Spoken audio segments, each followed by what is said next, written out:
The 2D platformer, a genre so well known that even today games are being made that dare to challenge for the title of the greatest 2D platformer ever made. And what makes this genre so great and sought after when developing a game? And what separates the bad from the good and the good from the near perfect? Well, the truth is the answer varies from person to person. Allow me to present what I think makes the perfect 2D platformer. Tight responsive controls is a must, but more importantly, the complexity and design of the game you're playing naturally evolves with the player as they move forward on their journey. Newer games like Celeste and Shovel Knight use their game design to the best extent and make an enjoyable experience, Celeste especially so. But this kind of ideology of game design was realized even way back in the 16-bit era, and for many, myself included, the title that truly changed the game was Mega Man X. Mega Man X was revolutionary for its time, taking level design which teaches its player how to use its mechanics and slowly introduce new movement and weapon abilities which can be used to interact with its levels even further than what you originally thought. This made it an iconic series, and naturally this meant that more and more games were gonna be made. Mega Man X got 2 sequels on the Super Nintendo and 3 more games on the PlayStation 1. X4 re-envisioned the way the traditional Mega Man X game would play. Instead of fast-paced action, instead it was more about closed-off and precise environment movement, with more focus on weapon usage to solve the game's puzzles, which I really like. X4 is still a damn good game in its own regards. X5 tried to do what X4 did.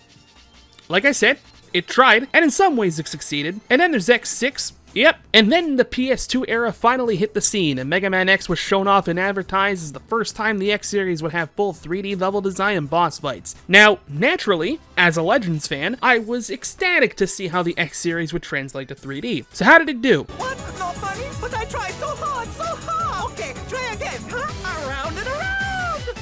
Okay. It sure did. X7 was obviously flawed, and many people let their problems be known. So obviously, things had to be changed. Capcom had to take a step back and fully reconsider what needed to be done for the next entry. So what do? What conclusions did their meetings and plannings lead to? Oh, that's right, you make a fucking JRPG out of your 2D platforming product.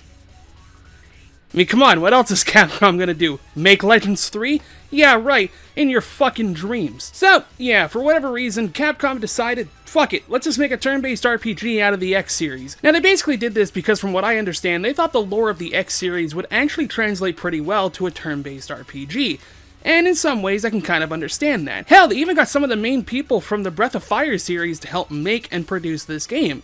It seems like they were on board with it. One person, however, who wasn't on board with it was Kinji Inafune himself. He basically dropped the project day one and let the other guy handle it. So yeah, if the main daddy of Mega Man really didn't want to be a part of this product, what the hell do we have here? Now, I'll be completely honest, I am nostalgic as hell for this game. I played it a lot when I was a young teenager and even into my adult teenage years, and even nowadays I find myself replaying it once or twice every few years. And fun fact, I've actually been wanting to cover this game for quite some time. It was originally the first review I was ever going to do, and then I just didn't do that. So what's the deal with this game anyway? Is it good? Is it bad? Am I nostalgic for this game and I'm going to be completely biased? Chances are that the answer to all those questions will be yes. But we won't know for sure until we actually dive into this game, only known as Mega Man X Command Mission. Let's get this journey started.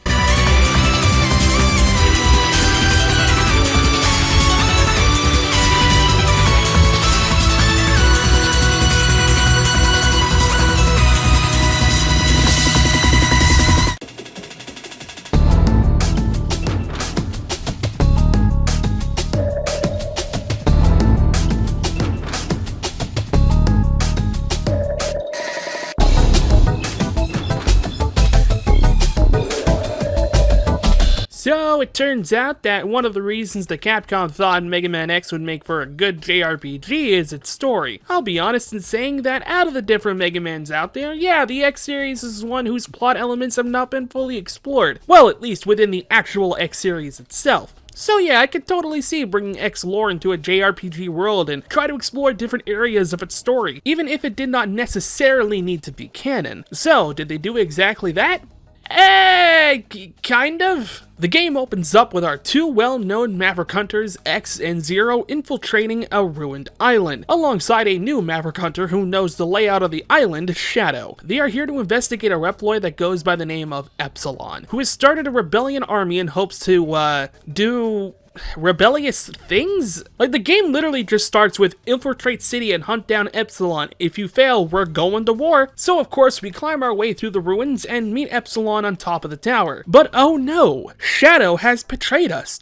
That's right, the one character we knew nothing about and has only really appeared in this game and who normally looks like fucking this is a traitor. Who would have thought? Zero is sent flying and X takes a leap off the roof and the game ends. Alright, well actually, X wakes up in Giga City where the rebellion army has taken over. He learns that their leader, Chief R, was taken captive by the rebellion, and when he was able to reach his superior, Colonel Redips, he is given the task of saving Chief R and suppressing the rebellion threat, and X, being the good boy that he is, takes the case. On his pursuit, he comes across a bounty hunter that goes by the name of Spider, who's willing to take X on just to bring a pretty penny to his pocket. Wait a minute, Redips?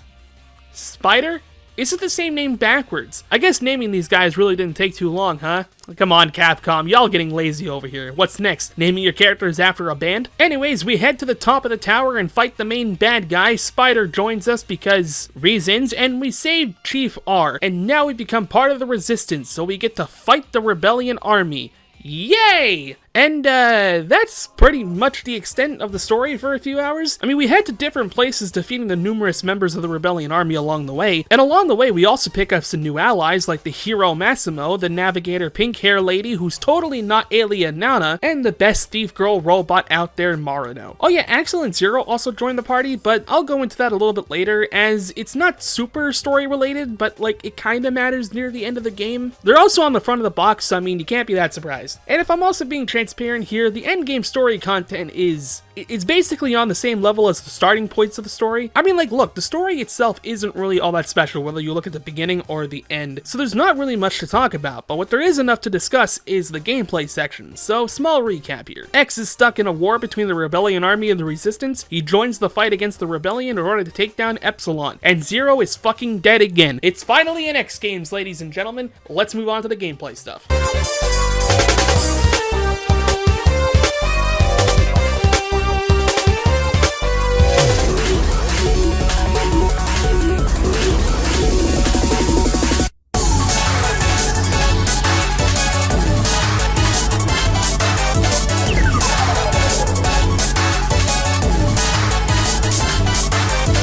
So, I guess in a way, Command Mission really sticks tried and true to the design of most X games. Its story is fine, but where it matters most is in its gameplay, and all the mechanics are both abundant and given to the player to figure out how it all works. For better or for worse. But first, let's talk about the presentation of the game, as it is clearly different from any of the other X games. I mean, I guess it's trying to resemble how X7 did it, but this game did it a little bit better, I'll admit. Not to mention, it also gives X a brand new piece of armor to sport, which heck, I'll say it, it's pretty damn cool if I say so myself. Now, the style has thrown some people off, and I can't really blame them. It is a bit off-putting, especially if you're used to the 16 and the 32-bit era of the X games. Honestly, I don't mind it. I think some of the character designs are cool, but as a whole, yeah, some of them can look a bit off. And the game is bright and colorful in a lot of areas, but where this game doesn't shine is in its level design department. Now look, it's a JRPG on the GameCube and the PS2. You'd think I wouldn't be expecting much, but that's not true. A lot of games in this genre, especially in the 3D format, had bright and colorful places to visit and explore. I mean, look at games like Skies of Arcadia on the GameCube or any of the Final Fantasy titles on PS2. There's a lot to be had here. Now, for Mega Man standards, I wasn't expecting a whole lot in terms of dungeons, and for the most part, they do serve their purpose well. But really, the biggest offense is that they're just so bland and boring for the most part. The main hub, Central Tower, is a bit cool since it actually takes place within a city, but after that you'll actually be teleported to the different dungeons that we'll be exploring and visiting, and from there, I don't know, they're just not that exciting to me. I think the biggest problem is that outside of a few select dungeons, they don't really resemble the Maverick you'll be fighting at the end of said dungeon. Like yes, the POW camp is a prison and Silverhorn is the leader of said camp, but realistically, you could have swapped him with any of the other bosses and changed up the story a bit and wouldn't really have impacted anything. I don't know, maybe it's just me and I'm being too cynical about it, but I think the dungeons could have tied a little bit more to the situation and character it's associated with, but otherwise I guess they're fine. Oh, by the way, it should be mentioned that although this is a Mega Man X game, there's absolutely no platforming in this game.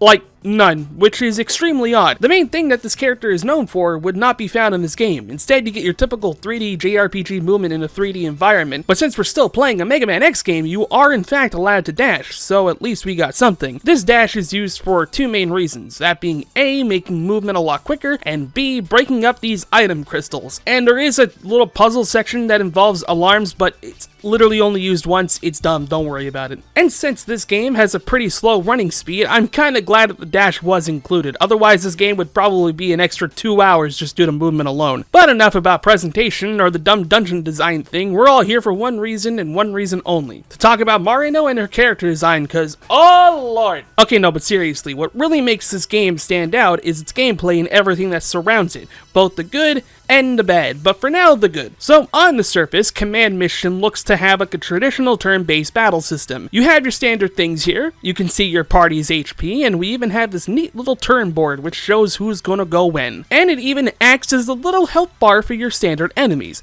Now, each character has their normal attack in which they can attack with their main weapon, but in addition to that, each character can equip these items called sub-weapons, which can act as 2 additional attacks to the enemy. Sub-weapons, however, consume weapon energy, which is the bar found right below the character's health. These weapons can act as additional damage to a character, but they do come in some other varieties as well, such as debuffing enemies or even buffing yourself, to even things like stealing money and items. These are a ton of fun to mess around with, and if used right, you can make your character an unstoppable glass cannon. And speaking of weapon energy, once you save up about 50%, you can activate a special skill, which is basically like a limit break that you can unleash into the enemy. You can use it at 50%, but the damage would be weakened, but if you do it at 100%, not only will you do more damage, but some of them will even change on how the ability looks. It's a small touch that I can appreciate. Alongside this, you can also go into Hyper Mode, which is essentially a giant buff that you can give your character, which unlocks a new sporting armor look and gets a bunch of boosts in different stats. Of course, this mode only lasts a few turns, so you can't use them during the whole battle. But damn, you use these at the right time and some bosses won't even last 20 turns. Really, battles would just end up how much you can both set up your character and then unleash powerful attacks in few turns as possible, and it could take a while to grind all that out, but man, when you get to that point, the game just becomes a ton of fun to mess around with. What isn't fun to mess around with though is the fucking deployment center. So basically, if you've been keeping an eye out, you've probably noticed that there are malfunction Reploids throughout the dungeons that we explore. Essentially, you can send them back to base for repairs, and doing so allows you to send them back into areas you've already explored, and they can dig up secret items and collectibles and a bunch of other nonsense. Now normally this would be a fun minigame or something that wouldn't waste too much of your time, but in this game it's nothing but literal time consumption. See, when you send the Reploids out, they don't immediately come back. Instead, you have to wait in real time anywhere between 20 to 45 minutes before they can get back. At least that's how long it felt to me, not to mention you have to do this while the game is turned on. At least I think. I don't know, I tried it once on my GameCube and PS2 turned off and it never worked for me, but who knows, I may just mess something up, but I ain't taking that chance ever again. Now the reward can be somewhat worthwhile, as you can unravel locked away areas and dungeons, which leads to powerful weapons and new armors for X and Zero, but the amount of time you'll spend just doing nothing to pass the time is so goddamn boring. I mean, sure, you could go grind and stuff, but this game doesn't really require it most of the times, so I would just leave it on in the background while I play something else. And one last thing to add in this whole gameplay section is the FMG system. In this game, you can get equipment called Force Metal, and what these do is essentially grant bonus stat boosts or effects to the equipped character. And when you get the party member Cinnamon, you unlock the Force Metal generator. This is basically this game's giant synthesis system, and on one hand,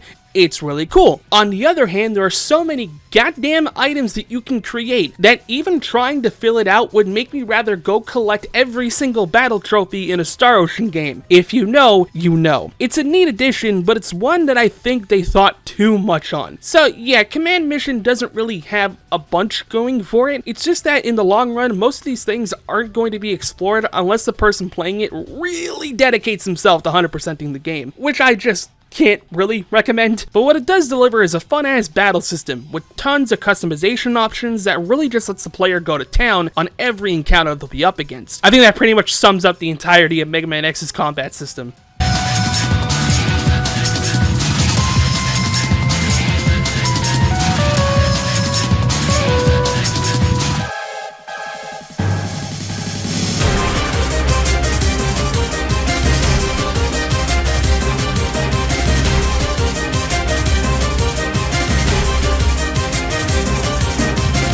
Alright, I'm gonna be real here. I'm just gonna speed run through the entire ending sections of this game's story because, to be honest, a lot of it kind of amounts to nothing, and there's like 3 plot twists in the end that just makes you think it's gonna go somewhere, but then it never does. So let's just start. Well, as mentioned before, you discover Zero is now alive and well. Somehow, once again. But he actually refuses to join the resistance because, and I am not kidding here, Shadow betrayed them. But then we kill Shadow, and Spider takes a hit for Zero, and Zero's all like, man, maybe friendship ain't so bad after all. And then, like, Spider dies sacrificing himself because of boss reasons. And then we head for one of the Rebellion Force's base, and we learn that basically they fused a bunch of Force Metal together to create something called Supra Force Metal. And, fun fact, apparently, Supra means used in academic or legal texts to refer to someone or something mentioned above or earlier. I have no idea what in the hell that relates to in this video game, but like, I didn't even know that word was an actual thing, and now here we are. So I guess they didn't make this one up. And after we return to our base, one of the remaining members of the Rebellion forces attacks headquarters, as he thinks we've stolen the Supra Force Metal from their previous base. Chasing after the man named Scarface, yes, that's his name, we arrive at the main hideout of the Rebellion forces, where the final 2 members stand, Scarface and the man behind it all, Epsilon. Scarface stands in our way one last time, and after he is defeated, Epsilon realizes that he simply just can't stand down. He wants his ideals to shine, and the only thing stopping him is the Maverick Hunter standing before him. The battle ensues, and even after taking his most powerful form, he loses once again. With one last ditch effort, he attempts to finish them off. However, X gets the last shot needed, and Epsilon is destroyed. Colonel Redis appears as he's caught the signal of the Super Force Metal and congratulates X on his achievements. Our heroes are finally ready to head home. A plane comes for X, and his teammates and Chief R step into the platform to call it down.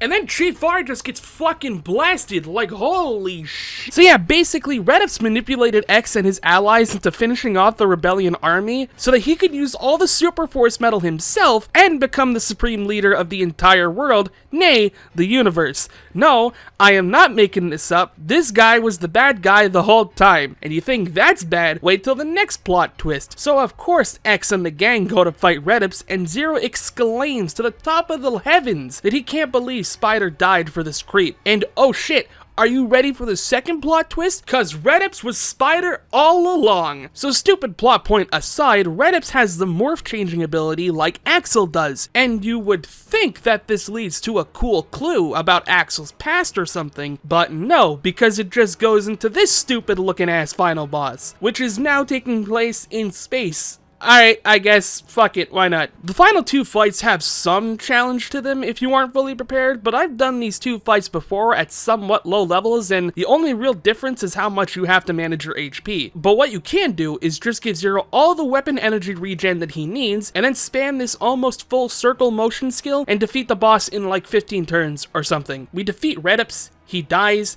and the last of the Super Force Metal remains. And from seemingly out of nowhere for him, oh, side note, she was part of the Rebellion army that I didn't really talk about because holy shit, they really do not matter in the grand scheme of things. She kind of just shows up out of nowhere and says she'll take care of the Super Force Metal, and by that she means launching herself into space and exploding the thing into nothingness or something. Look, this entire ending sequence doesn't make sense and it feels like a fever dream, and when the boys land back on Earth, like, the game just ends, and that's it.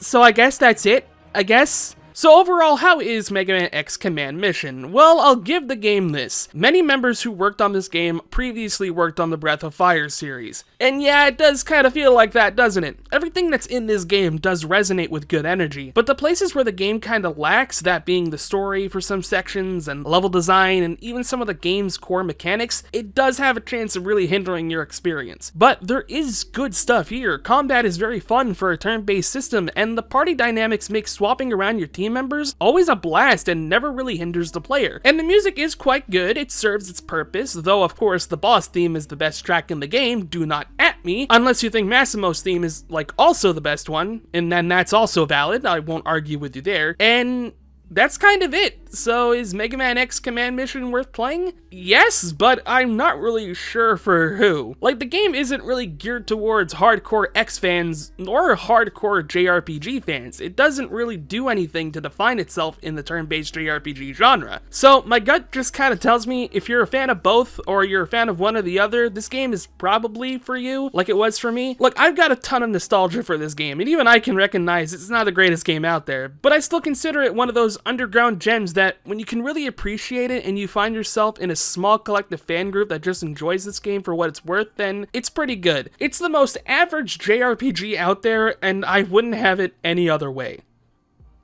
Although the game also does have a green-haired ninja robot waifu, never mind, 10 out of 10.